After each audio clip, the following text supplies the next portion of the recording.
Et ce monde-là, aujourd'hui, maintenant, où est-ce que tu en es? Sur ce monde d'après, après basket. Ah, ce monde. Alors déjà, j'ai mis quelques années à comprendre petit à petit que je serais plus jamais sportif professionnel. Parce qu'en fait, quand on sort, on se dit c'est un choix, Mhm. on y va dedans, mais on dit c'est un choix. Si je veux, je reviens.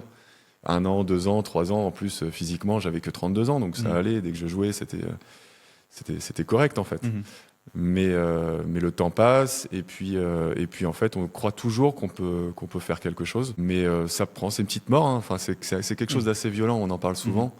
Enfin, les sportifs en parlent souvent. C'est quelque chose de justement toute cette adrénaline, tout ce qui est toute la partie de moi. D'ailleurs, on va dire qu'il y a des gens qui me connaissent que à travers ça. Bah, cette partie-là n'existe plus. Mhm. Donc, il faut aussi faire un deuil. Mais il faut l'optimiser aussi pour aller voir d'autres choses Mhm. plus loin. Donc c'est un cheminement qui n'est vraiment pas évident.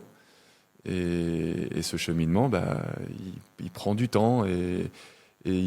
Moi, il n'y a que les projets qui m'emmènent Mhm. plus loin. Donc c'est les projets qui m'ont fait comprendre que je ferais autre chose.